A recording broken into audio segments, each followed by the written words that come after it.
démarche de plaidoyer.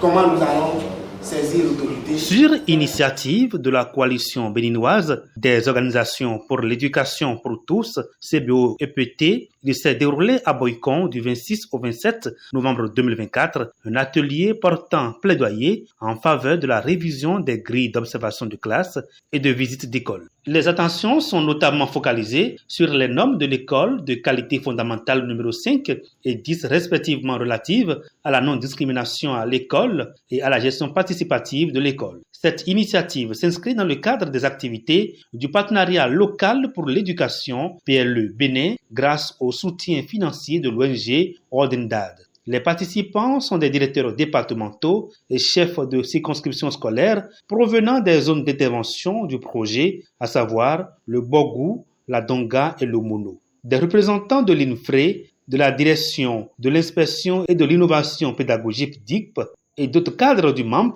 sont aussi de la partie. La mission essentielle de la coalition, c'est de faire du plaidoyer en appui au système éducatif. Et donc c'est dans ce cadre que nous sommes ici pour réfléchir sur l'amélioration qu'on pourrait apporter aux grilles d'observation, que ce soit la grille d'observation de classe ou d'école. Mais avant cet atelier, il y a eu bien de choses qui se sont succédées sur le terrain. Je me réjouis de l'aboutissement de ce processus qui a démarré depuis décembre 2023 où nous avons mobilisé tous les acteurs éducatifs des 3 départements d'intervention du programme. Et donc, nous avons commencé par l'appropriation des normes EQF par ces cadres. Ensuite, s'en est suivi la proposition d'une grille révisée des normes en EQF 5 et des indicateurs qui, de façon spécifique, touchent l'inclusion. À en croire les participants, cette initiative de la CBO-EPT en valait vraiment la peine pour une éducation inclusive au Bénin. Nous sommes allés sur le terrain.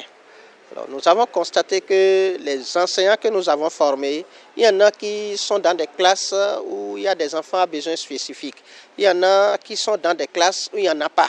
Mais que ce soit dans des classes des enfants à besoins spécifiques ou non, les enseignants ont déjà l'art de donner un certain nombre de valeurs à nos enfants.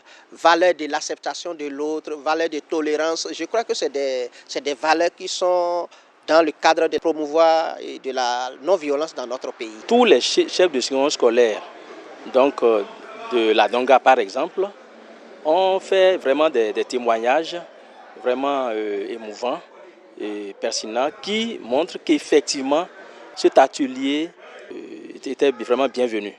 Je suis très satisfait d'abord de la thématique, satisfait des échanges, satisfait de l'aboutissement, satisfait de l'ambiance de travail.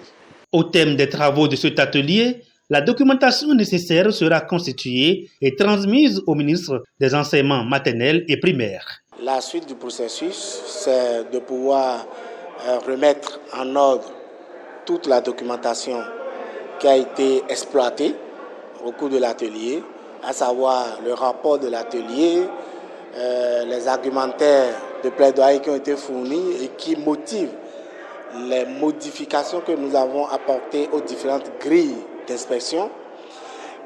Nous allons élaborer un petit document d'une page et demie à l'attention de l'autorité du ministre pour lui présenter la situation, pour lui présenter nos attentes par rapport à la révision de ces 2 grilles en faveur de la promotion de l'inclusion.